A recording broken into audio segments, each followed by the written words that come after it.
સ્વરાજ્યના સ્થાપક અને મહાન યોદ્ધા શ્રી છત્રપતિ શિવાજી મહારાજની 395મી જન્મ જયંતિની ઉજવણીના ભાગરૂપે સુરતમાં ભવ્ય રીતે ઉજવણી કરાઈ હતી। રિંગ રોડ પાસે આવેલી બોમ્બે માર્કેટ ખાતે શિવાજી મહારાજની પ્રતિમાને શિવ સૈનિકો અને શ્રદ્ધાળુઓએ પુષ્પાંજલિ અર્પણ કરી હતી અને પૂજા અર્ચના કરી હતી। हिंदवी स्वराज्यના સ્થાપક અને મહાન યોદ્ધા છત્રપતિ શિવાજી મહારાજની 395મી જન્મ જયંતિ સુરતમાં ભવ્ય રીતે ઉજવાઈ હતી। રિંગ રોડ પાસે બોમ્બે માર્કેટ ખાતે શિવાજી મહારાજની પ્રતિમાને શિવ સૈનિકો અને શ્રદ્ધાળુઓએ પુષ્પાંજલિ અર્પણ કરી પૂજા અર્ચના કરી હતી। જય ભવાની જય શિવાજીના નાદ સાથે સમગ્ર વિસ્તાર ગુંજી ઉઠ્યો હતો। उत्सव दरमियान भाजप नेता छोटुभाई द्वारा शिवाजी महाराजनी प्रतिमाने फूलहार करीने पूजा अर्चना करवामां आवी। साथे ज रेली पूरा विस्तारमां भव्य रेलीनुं आयोजन करायुं, जेमां मोटी संख्यामां शिव सैनिको अने राजपूत समाजना युवानो जोडाया हता। खूणे खूणेथी पण शिव प्रेमीओए जयघोष करी शिवाजी महाराजने वंदन कर्युं। शिवाजी महाराज कोई एक राज्य धर्म अथवा समाज सुधी सीमित नथी, तेओ आखा हिंदू राष्ट्र माटे लड्या हता।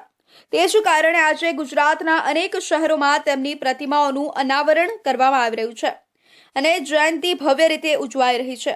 છત્રપતિ શિવાજી મહારાજની 395મી જન્મ જયંતિએ તમામ સુરતવાસીઓને હૃદયપૂર્વકની શુભકામના પાઠવું છું।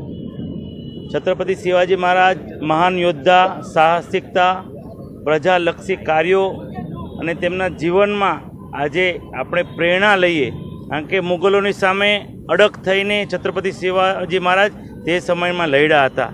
આજે પણ તેમની વીરતાને આદર્શ આપણે બધાને આપીએ છીએ અને તેનું જીવન મૂલ્યો પર આપણે પ્રેરણા લઈને તેમને આદર્શ બનાવીએ। આજે શ્રી છત્રપતિ શિવાજી મહારાજની 395મી જન્મ જયંતિ છે।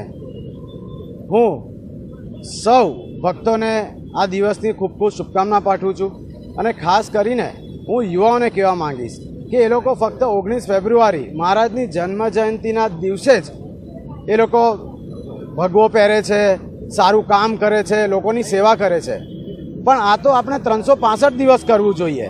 હું તો કહીશ કે અગર આ 365 દિવસ જો તમે શિવાજી મહારાજ જેવા રહેશો ને તો આ જેટલા પણ ગુના થાય છે આપણી આજુબાજુ એ બધા બંધ થઈ જશે। કે આ સમગ્ર ગુજરાતમાં જે મોટી મોટી સિટીઓ છે ત્યાં મહારાજની પ્રતિમા બેસાડવામાં આવી રહી છે। હમણાં મહિના પહેલાં જ આદરણીય સાંસદ, ગુજરાત પ્રદેશ ભારતીય જનતા પાર્ટીના અધ્યક્ષ અને જલશક્તિ મંત્રી આદરણીય CR પાટીલ સાહેબના હસ્તે અંકલેશ્વરમાં અશ્વારૂઢ પ્રતિમાનું અનાવરણ કરવામાં આવ્યું। હમણાં ટૂંક સમયમાં જ કડોદરા 4 રસ્તા ખાતે પણ અશ્વારૂઢ પ્રતિમાનું અનાવરણ થવા જઈ રહ્યું છે। મને કહેતા આનંદ થાય છે, હું દરેક જગ્યા પર કહું છું, આપણે ખાલી પ્રતિમા નથી બેસાડતા, એનાથી આપણા બાળકો, યુવાઓ કંઈક બોધ લે, એનાથી કોઈ સારા સંસ્કાર આપણા બાળકોને મળે, એ આશયથી આપણે આ પ્રતિમાની સ્થાપના કરી રહ્યા છીએ। સુરતમાં પણ શિવ સૈનિકોએ ભવ્ય ઉજવણી કરી, જેનાથી શહેરમાં દેશભક્તિ અને શૌર્ય ભાવનાનું વાતાવરણ છવાઈ ગયું હતું। આ વિરુદ્ધ શિવ સૈનિકોએ બિરદાવ્યું હતું કે શિવાજી મહારાજની શૌર્ય ગાથા આજીવન પ્રેરણારૂપ રહેશે અને ભવિષ્યમાં પણ એ જ્વલંત શૂરવીરતા અને ન્યાય માટે લડતનું પ્રતીક બનશે।